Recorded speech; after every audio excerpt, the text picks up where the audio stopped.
things were like a bit chill, and the rent is really astronomical. It's like it's really giving me New York prices, like because I'm paying about like my base rent is like probably like 13 something, with like utilities and all these other things, it comes out to like 1,500 that I'm paying for rent, which is like a 1 bedroom, 1 bath. God damn. Yeah, it's all of California, bro. They just like migrated here in the past year. Exactly. A lot of from LA, a lot of people from New York. I'm really not feeling it, man, because I moved to Texas because people were telling me rent was $600, so that's what I expected. Nah, dog, that's in El Paso or something. Like way, way down. I feel Somewhere like in, Austin. Yeah, I feel like now, Austin, Houston, and San Antonio, like the rent what doesn't change. what part of Austin are you in?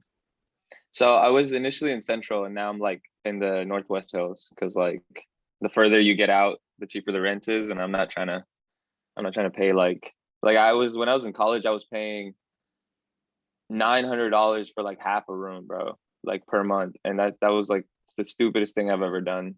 Like I Damn. wasn't about that anymore. Yeah. Yeah, I stay in Cedar Park, so it's like Mm-hmm. the suburbs, which is why it's so expensive. But I'm looking for something cheaper because it's ridiculous, For sure, for sure. bro. Well, glad we're all acquainted. For those of you who don't know, my name is Glassfield Crossfield. Please introduce yourself, guys. You can go ahead. African Prince. And Raza. Where does that name stem from, Raza? So that's actually like my real last name, but like people don't know how to pronounce or spell my first name, so I just go by my last name. It's I think it's like a Pakistani origin, right? Got you. Yeah. And where does the North come from?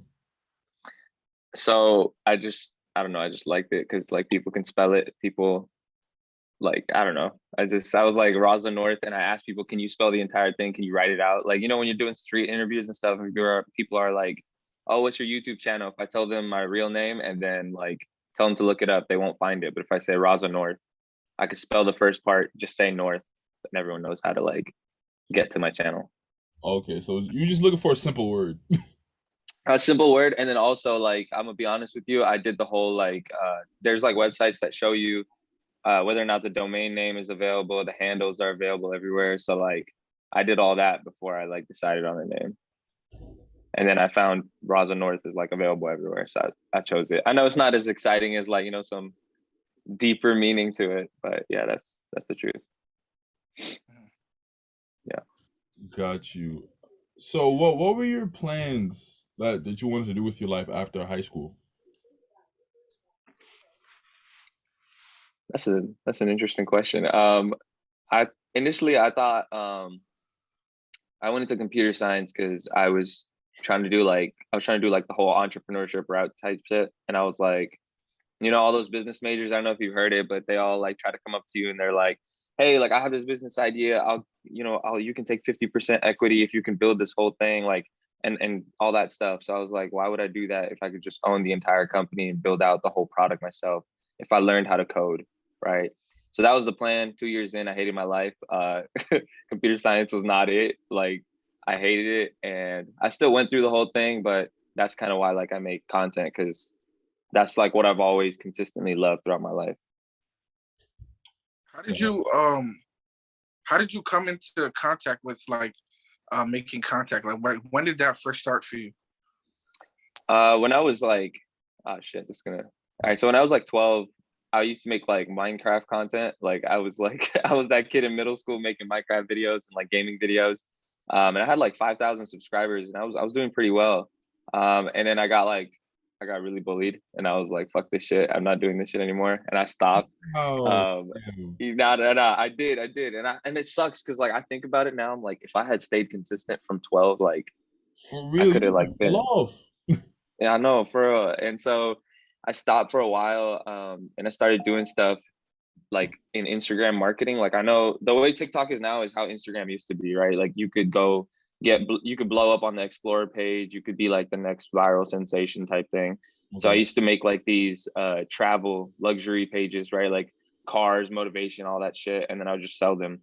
And yeah, the natural progression of all that was like I built my own like digital marketing business and all this shit, and I realized like after making a lot of money from it that that's not really fun. Like I just like being in front of the camera, and just like you guys, I started a podcast in like sophomore year of college, and I realized, oh shit, I actually like making content. I don't really care about making these pages and like doing this marketing shit for people.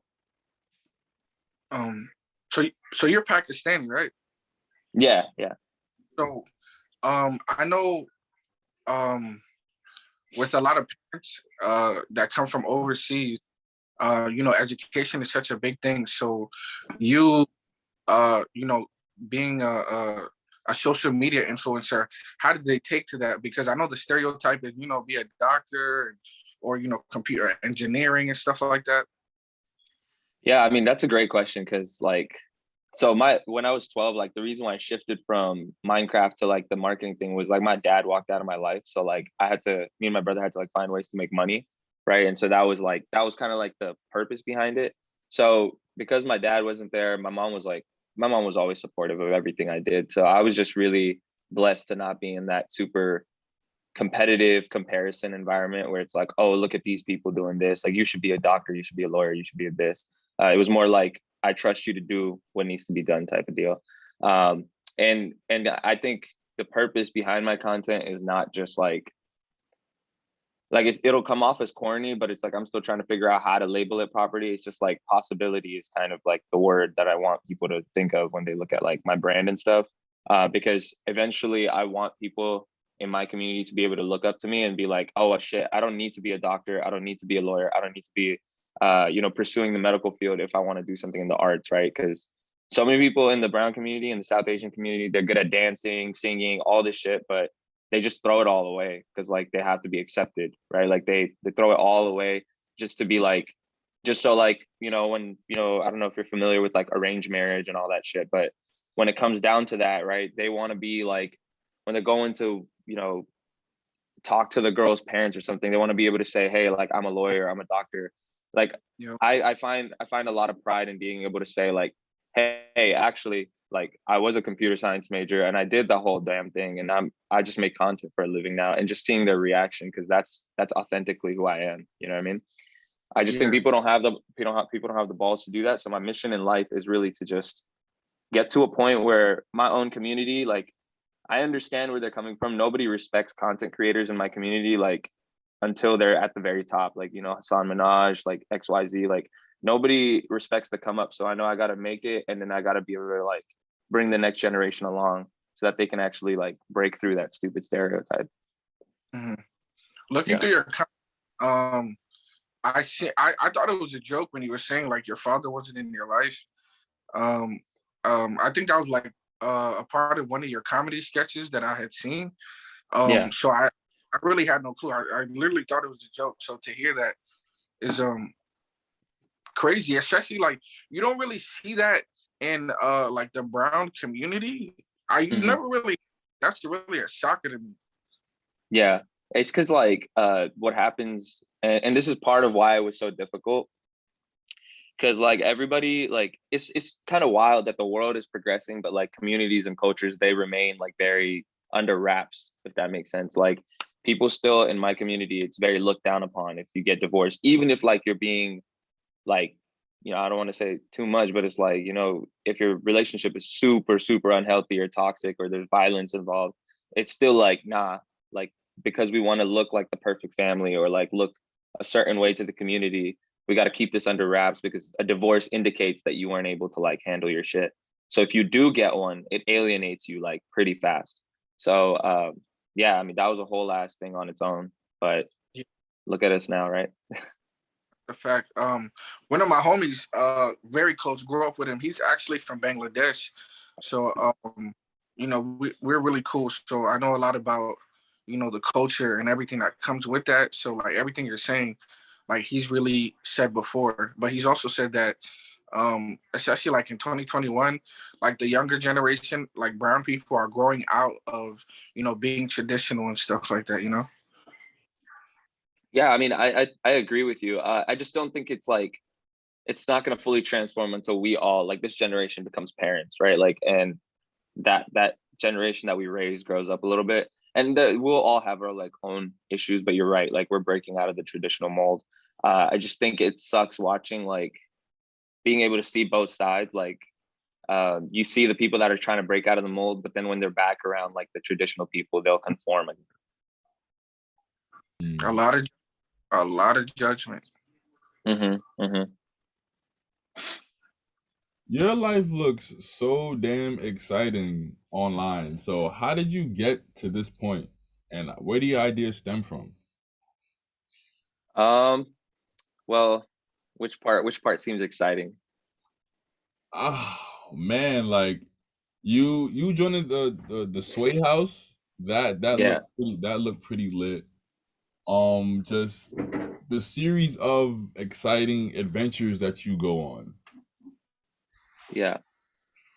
Yeah, I mean, I'd say there's like I wanted to frame my life in a way where I can do the craziest shit ever and it'll all be paid for. That was always my goal, and that's still my goal in life, right? Like I want to be able to do anything and I want to be able to wake up and be like, I want to do this dumb shit and I can make a video idea around it and it's paid for because I'm doing it for a living.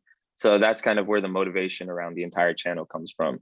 My ideas, it's kind of like how can I bridge the gap between like how internet culture is now and how can I break that mold? And your podcast is like perfectly timed because in the next few weeks I'm gonna have another one of those, and it's gonna be almost 100x the size of the Bryce Hall one. So like the thing is it's such a massive undertaking doing these kinds of ideas because everybody sees like what you see, which is like the excitement and all that stuff.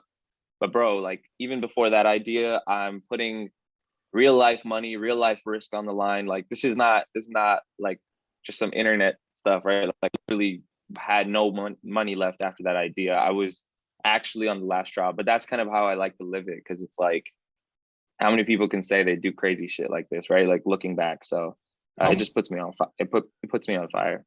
how much money would you say? Let's just take that Bryce Hall video, that whole Yeah, thing. How much money do you think you invested in that? is opportunity cost included? No, I monetary. No. Okay. So what most people ask me is like, how much was the billboard actually? It cost $50,000, but I negotiated it down to $15,000. Um, that's the same. Those are the same billboards that Disney, Spotify use, but they had like there's this weird thing with renting out billboards. It's like if there's a break in between, like if Disney stops right here and Spotify starts right here, there's a 2 week gap in between that they need to sell out. And I got lucky enough to land one of those, and so they gave it to me at a discount. So I'd say like 15, and then plus all the travel and expenses and stuff, like 16, 17 grand. With the billboard, how much exposure did that bring you? Um, I think the value from the billboard wasn't necessarily like it did give like I went from like 400K or 200, like that whole series got me to like 700K on TikTok, which was fine. The YouTube video performed okay, but I think the main thing that I really wanted was to get my name and my face shown to the people, like the bigger creators that were in LA, right?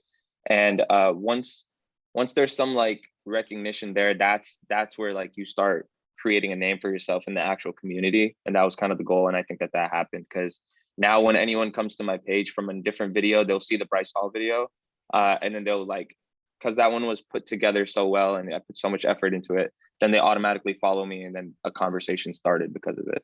So I think exposure wise, maybe not so much, but with my goal in mind, I think that it did pretty well.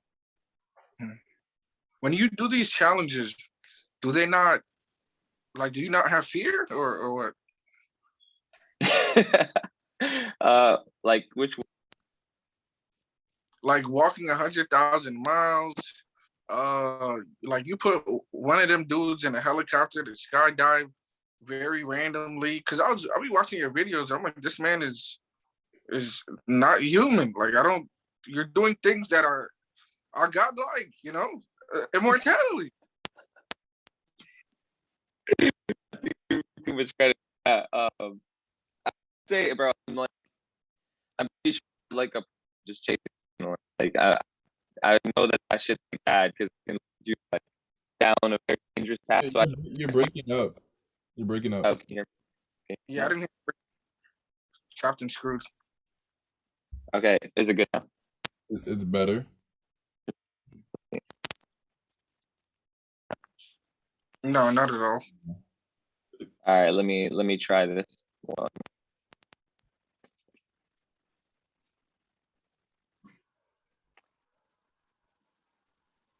All right, how does that sound? Better. Nothing changed. Speak. Better. Hello, hello, hello, hello. That is better. Somewhat. Okay. I could like leave the Zoom call and come back if you want. You're good now. Okay, good. Okay. Yeah, what was the question again? Are you God or like how do you?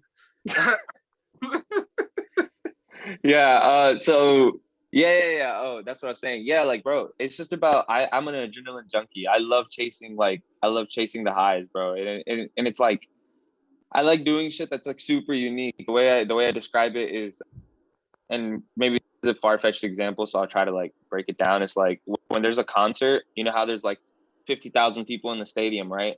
And everybody's having a very similar experience. Like I'm looking straight ahead, you're looking straight ahead. We're all feeling different things, but we're kind of in the similar, like we still see the same thing. You know, we see the artist on stage, we see the crowd in front of us, but there's only one person in that whole room that gets to experience something different, and that's the artist himself, right? Like, because he's looking out at 1,000 people. So my goal in life is to be able to create and experience those unique experiences that only that one person on stage gets to see. Because there's probably like only 0.5% of the population that ever gets to be that artist on stage, you know what I mean? And experience that feeling. So I chase that feeling, and it sounds super unhealthy, but it's kind of like what leads me to doing crazy stuff. Interesting. Yeah, that's a dangerous life to live, man. Constantly chasing that high adrenaline rush, man. You know, someone call it like. What happened? Somebody call that addict like.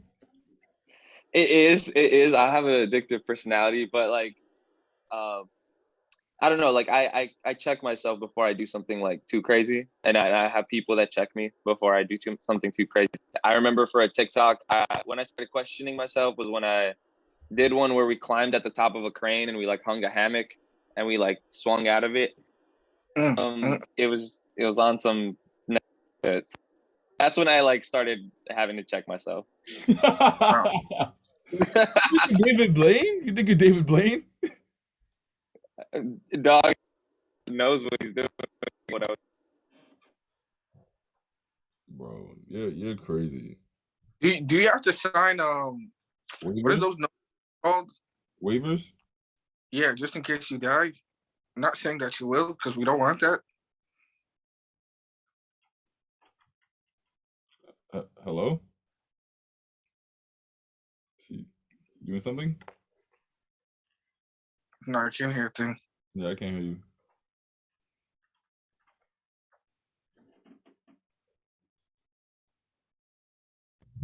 Give me 1 second.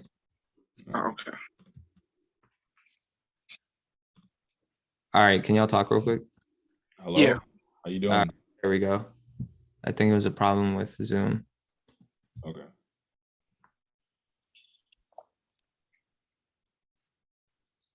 All right. Sorry about that. Go ahead. Paul? Oh yeah, do you have to sign waivers when you do certain stunts? Well, when other people are involved, yeah, but when it's just me, I don't really like. There's not much to sign because like I just be going and doing the thing. Like, who's allowing you to swing a hammock from 2 cranes? Nobody. We just go and do it, and it's like. So you just pay for the cranes and the hammock and. No, so there was like, so when I was in college, there was an apartment, like the apartment I was living by, there was a bunch of other apartments being built, so they had like cranes left over at night, and so we would just sneak into the construction site, climb the crane, and then. Yeah, it doesn't sound very legal, not gonna lie. Well, it's well past the date where they can press charges, so I'm good. I don't know what it's called, but God. Do you have life insurance? What was that? Do you have life insurance? I do now. Yeah. Oh, good. Wow, you're ready. You're ready to be out of here. Nah, my job gives me life insurance. So I'm chilling for now. No, yeah, I really consider that. A job on top of this, Jesus. Do you ever? How much sleep do you get on a regular basis, Bro? Okay, this will not happen again. Go ahead. I said, how much sleep do you get on a regular basis? Dude, oh my God, that's like 2022. I'm trying to like change that shit, bro. Like I use this app called Sleep Cycle, and like for the past 600 nights, my average, like I'm not even capping, like look at this. 621 nights. I don't know if you can see that. 3 hours? It's 5 hours and 27 minutes over the course of 621 nights. And that's not a flex. Like I know people try to flex that they don't sleep enough. No, I'm trying to sleep 8 hours, bro. I just never get a chance to. It's like never get a chance to. Like I'll be okay, like if I need to wake up at 8, I'll try to sleep at 12. But then bro, it takes me 2 hours to get to sleep. So it's like I just get 6 hours. Well, how are you trying to go to sleep? Are all the lights on? Is the TV on? Is your phone on? Nah, nothing's on. I'm just like my thoughts, bro. This shit like haunts me, bro. I'm just fighting my demons. So maybe you gotta start 2 hours earlier. Maybe you have to start at 10. Absolutely not, dog. That's 2 hours. No, you have to start at 10 to go to sleep at 12. Man, can you imagine how what's your sleep schedule like? It honestly it varies. It varies, but I'd say I probably get like 6 to 8. But it varies though. Sometimes I'll get 5. But like what time are you sleeping? Are you sleeping at like are you like a 9 p.m. like knocked out, or are you up till like 4 a.m. then wake? It's probably lately it's been like the 11 and to midnight range to 1. 11 to 1 range. But again, Got you. I don't go to sleep till like 3, 4 a.m. on a good day. I have horrible sleep, but that's due to You use that the CPAP. Yeah. Boy, he's that CPAP. All right, so what made you transition to because I noticed on your earlier TikToks you did kind of like interesting facts kind of thing. What made you transition to the stuff that you do now? Because there's no brand like you can't build a brand around doing facts like unless like that's something you really want to do for the rest of your life. And I want to start doing stuff that's actually shaping like a brand around what my content is, because doing facts and stuff like it'll go viral, but it won't really help my case, right? I think the real struggle is so there's content, there's like a bucket of content that you know for sure will go viral, right? Like satisfying content, like people cutting soap and shit. Like it's all proven over time that this kind of content goes viral. But it's like, is it really worth it to have like a one-off or like 5-off videos that go viral if it doesn't like align with what you actually want to end up doing? Probably not. So you have to show much of your personality with those kind of videos. With the facts videos? Yeah, with the facts, like the soap cutting stuff, you don't really get to compared to what you're doing now. Like people. Oh yeah, for sure. And that's like in my opinion, the hardest thing and probably the best thing that a creator could ever do is like blow up off of vlogging, right? Like, and the reason why I say that is because when people love you for you, or like at least, if you're being authentic on camera, then they're loving you for you.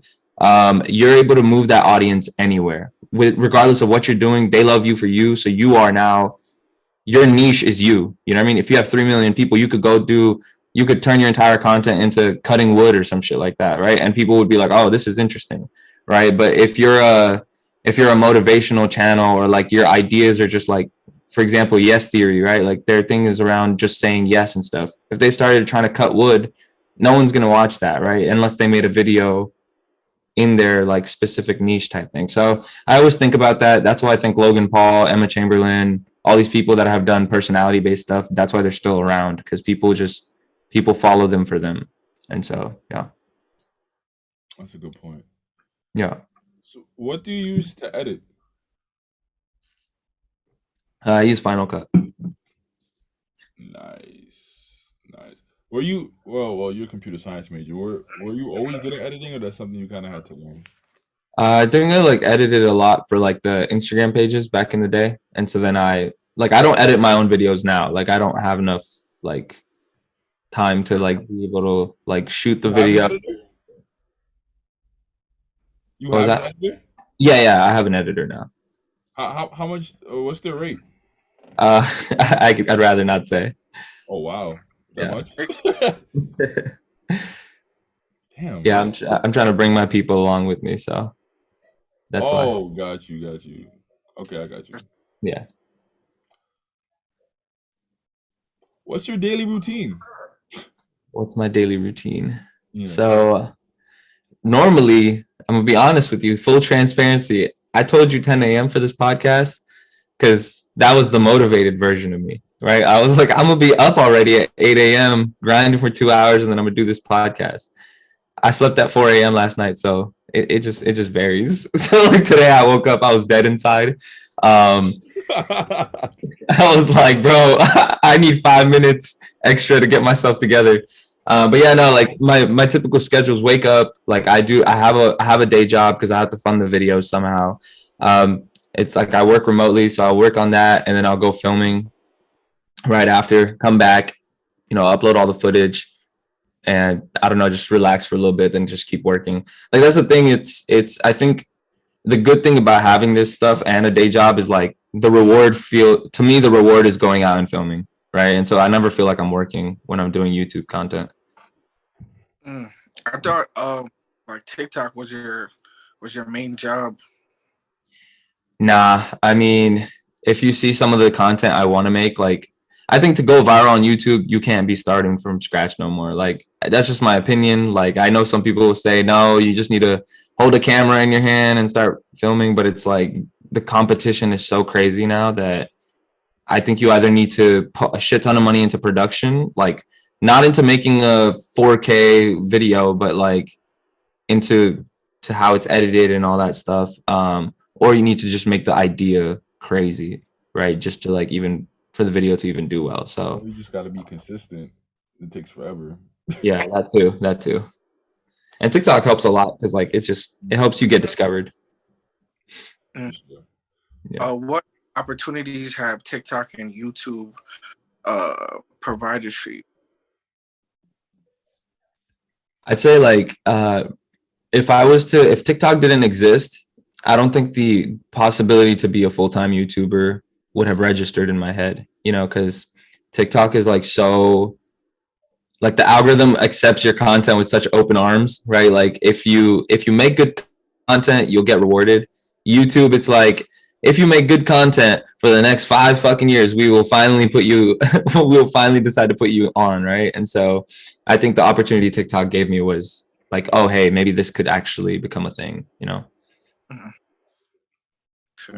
What would you say is your ultimate end goal for all that you do? I don't want to ever stop making videos. Like, I'll be honest with you, like it'll transform into whatever like form I want, like podcasting, maybe like eventually like a behind the scenes. What I really want to do is create like a behind the scenes vlog series, and y'all hearing it here first on this podcast. Is like it's going to be the rise to where I go, right? Like instead of having like a daily vlog thing, it'll be almost like a behind the scenes look on how the whole YouTube operation works, right? And so people will be able to see us go from just like working out of a garage, like doing nothing, right? Like, or like having nothing to our name, to like award shows, to then directing films, to all of that, right? And it'll be like a very invested relationship.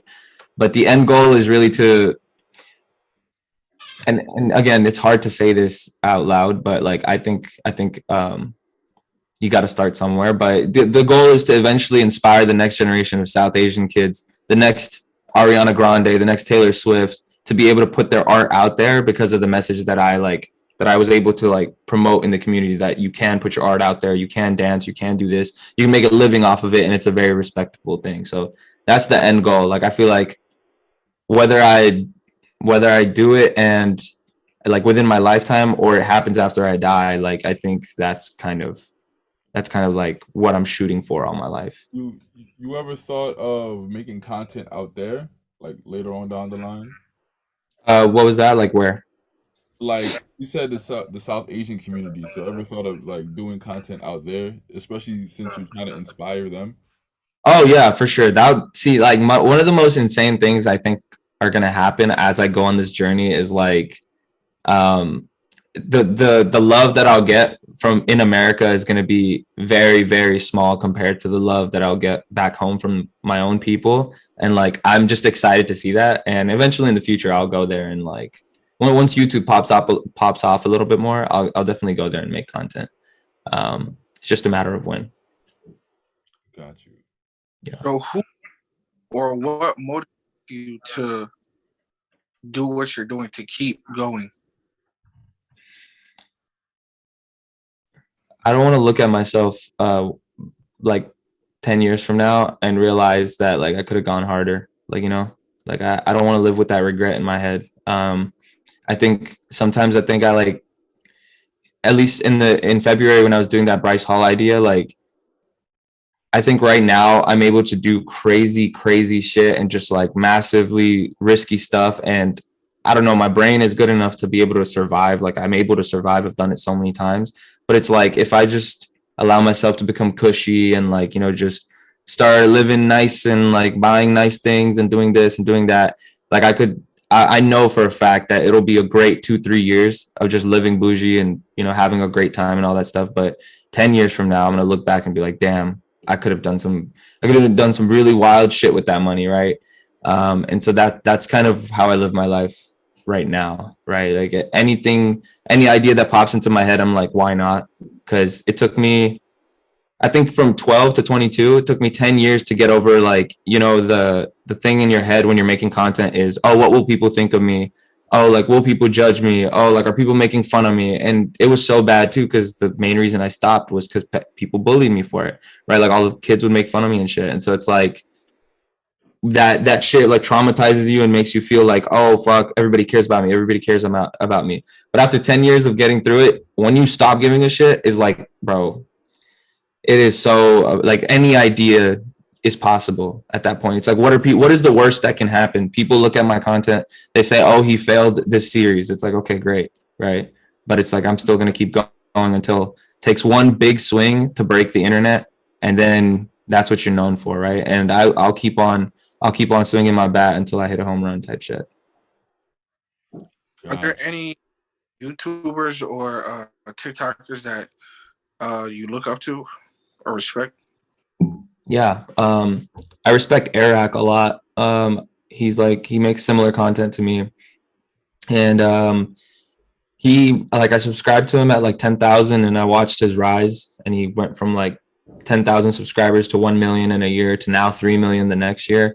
And it just makes it possible. Like he just gives me like the sense of possibility, right? Like you don't have to like work on YouTube for 5 years. You just need to really figure out how to make good ass content to do it in 1 year, right? Like, and so he inspires me. Ryan Trahan. I'd say personality wise, I think the Paul brothers are super underrated. Like I know whatever the media is, you know, they smear whatever, but I think from a marketing standpoint, they know what the heck they're doing, right? I think that they polarizing personalities sell, and that's what you see with the Island Boys too, right? Like it's just polarizing stuff, drama, all this stuff. It blows people up. And I think the Island Boys are a good example of when you go too far on one spectrum. Like I think the Paul brothers kept a good balance of it, like stringing along the drama, stringing along the audience's attention for marketing purposes, and then doing all that stuff. So yeah, those are the people I look up to. I think that they have paved like different paths in the industry, and so yeah. Mm-hmm.